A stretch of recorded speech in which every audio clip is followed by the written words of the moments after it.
Prof, ini kita coba nih, sekali lagi saya disclaimer bahwa dalam surat yang beredar, di sini Gus Yahya Stakuf harus mengundurkan diri dari jabatan Ketua Umum Pengurus Besar Nahdlatul Ulama dalam waktu 3 hari terhitung sejak diterimanya keputusan rapat harian Surya PBNU.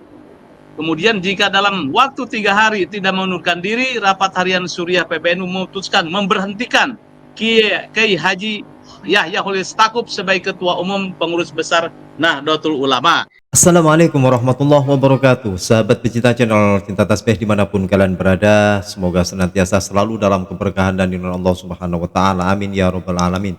Kali ini marilah kita simak kajian ataupun podcast dari channel Pada Suka TV, di mana mengundang Profesor Dr. Hanif Gofur, mantan Ketua PBNU, terkait pemecatan yang dilakukan oleh Surya NU, yaitu Rois Am, yaitu Kiai Haji Miftahul Akhyar, atas pemecatan atau pemberhentian terhadap Ketua PBNU Gus Yahya. Kita sebagai warga Nahdliyin yang kurang paham dengan adanya hal tersebut, oleh sebab itu mari kita simak bagaimanakah tanggapan ataupun saran masukan dari Profesor Dr. Hanif Gofur, mantan Ketua PBNU, terkait pemecatan terhadap Ketua PBNU. Mari kita simak video berikut ini.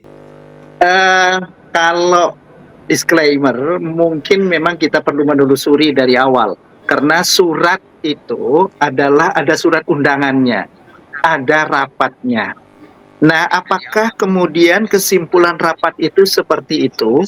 Jadi, nah itu apakah memang betul menyimpulkan seperti itu? Sepertinya iya, gitu. Jadi kita bisa melihat bahwa surat itu memang benar adanya, dan itu merupakan rangkaian hasil rapat, mulai dari undangan, kemudian kehadiran rapat para Surya, ya, kemudian diikuti dengan notulensi hasil rapatnya itu. Jadi memang ada benarnya, gitu. Bukan hanya ada benarnya, memang benar, kayak sepertinya dalam pandangan saya begitu. Nah, terkait dengan kemandirian, kalau menurut saya sih, dalam struktur ADART-nya NU itu memang dibenarkan ada rapat seperti itu. Artinya rapat syuriah, ya. Cuman apakah kemudian mengambil keputusan untuk memberhentikan, nah itu memang bisa debatable, gitu ya. Tapi instansi pengambilan keputusan rapat terkait dengan organisasi maupun ranah keagamaannya itu memang bisa dibenarkan menurut anggaran dasar dan anggaran rumah tangga, gitu. Nah, tapi keputusan itu sepertinya belum final kalau tidak diputuskan kepada instansi yang lebih luas. Nah, instansi yang lebih luas itu memang bisa di atasnya rapat syuriah, tapi rapat pleno atau rapat munas atau dan seterusnya. Itu instansi pengambilan keputusan di dalam struktur PBNU seperti itu. Jadi memang ini adalah masih instansi level pengambilan keputusan syuriah, gitu. Artinya, tapi walaupun itu adalah sebuah keputusan besar memang, karena syuriah itu adalah pemegang kendali bukan semata keagamaan tapi juga organisasi. Nah, itulah yang barangkali harus dihitung dalam perhitungan peraturan perundang-undangan lah di dalam instansi pengambilan keputusan NU, gitu. Nah, itu yang sekarang perlu didalami lagi, ya, apakah itu memang executing decision sudah putus, gitu ya, atau masih harus divalidasi oleh keputusan-keputusan yang di atasnya. Seperti itu, Pak. Kalau dari segi anggaran dasar, anggaran rumah tangga. Cuman satu hal yang penting barangkali, apapun pergulatan di dalam PBNU, terkait dengan jabatan, kedudukan dan lain sebagainya harus tetap menjunjung tinggi keutuhan organisasi, gitu. Keutuhan umat, keutuhan organisasi, keutuhan keutuhan dari organisasi ini harus lebih di atas segalanya. Gitu. Jadi jangan hanya sekedar berdasarkan kepada keputusan-keputusan yang bisa mengguncangkan organisasi, bisa meremukkan keutuhan organisasi.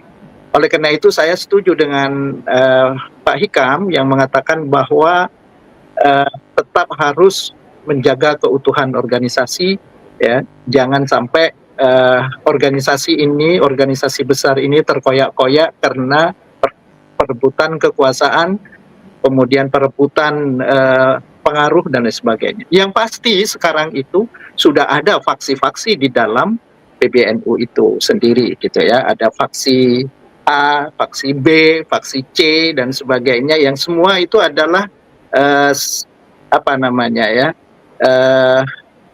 saling mencoba untuk mereposisi dirinya dan memposisikan kepentingan-kepentingan politiknya dari masing-masing faksi itu. Nah itu hal-hal yang seperti itu artinya ya boleh saja, karena pada akhirnya bagaimanapun konflik itu kalau dieskalasi menjadi sebuah kompetisi itu bagus gitu. Yang persoalannya yang susah ini kalau konflik dieskalasi menjadi konfrontasi, ya itu akhirnya saling berantem tapi kemudian mendestruksi keutuhan organisasi itu sendiri. Nah itulah yang harus dijaga sebetulnya, ya. Jadi jangan sampai eskalasi kepentingan politik ini dieskalasi menjadi sebuah mengeskalasi konflik menjadi konfrontasi, dan konfrontasi itu menjadi destruksi dan perang lah di situ adanya. Tapi kalau konflik ini dieskalasi menjadi sebuah kompetisi yang sehat, ya, bersaing positif, nah itulah demokrasi sebetulnya. Alam sehat demokrasi itu ada di situ. Saya pikir di PBNU pun juga harus seperti itu, gitu. Jangan sampai kemudian karena sekarang ini sudah mulai ke bawah, informasi-informasi ini sudah mulai ke bawah, gitu. Jangan kemudian berimbas. Nah, satu hal yang penting, memang akhir-akhir ini ada banyak ya kritik kepada PBNU, gitu ya, baik antara Syuriah kepada Tanfidiyah, Tanfidiyah kepada Syuriah, itu memang ada beberapa lontaran-lontaran kritik. Mungkin kekesalan itu bisa terjadi karena tidak direspon positif. Karena tidak direspon positif, maka yang terjadi adalah eskalasi itu. Nah, eskalasi itu ya harus dijaga, jangan kemudian apalagi kalau urusannya adalah urusan persaingan, ya, konflik dan persaingan tapi tidak positif. Nah, itulah yang kemudian mendestruksi organisasi. Kebutuhan untuk keutuhan organisasi NU ini adalah sangat besar sekali karena umat kita juga besar. Kalau sudah kadung terbelah, nah itu susah untuk mengembalikan kepada keutuhannya. Gitu. Kalau katanya syair, kasruha la yujbaru, gitu. Pecahnya kaca itu adalah sulit untuk ditambal. Gitu. Idza tanafarul quluba wuddaha misla zujajati kasruha la yujbaru, katanya. Kalau itu ya sudah remuk, terbelah, gitu, maka ibaratnya kaca, nambalnya susah. Gitu. Nah itulah kira-kira rona wajah yang ada sekarang ini. Mudah-mudahan semuanya bisa mengambil hikmah dan tetap memegang teguh, dan harus dijaga dengan teguh adalah keutuhan organisasi. Keutuhan organisasi itu adalah segalanya dibandingkan dari kepentingan-kepentingan politik kekuasaan. Itu saja Mas Yusuf. Nah, itulah tanggapan dari Profesor Dr. Hanif Gofur, mantan Ketua PBNU. Sekali lagi, mari kita warga Nahdliyin tetap sabar, tetap tenang, jangan cepat terprovokasi dengan berita-berita yang kurang mengenakan di kaum Nahdliyin. Kita doa semoga secepatnya memenuhi jawaban serta mendapatkan ridho dari Allah Subhanahu wa Ta'ala, dan kita terus berdoa dan berharap semoga organisasi NU ini tetap jaya sesuai dengan apa yang telah diamanahkan oleh Mbah Hasyim Asy'ari. Terima kasih, semoga video ini bermanfaat. Jazakumullah khairan katsira. Assalamualaikum warahmatullahi wabarakatuh.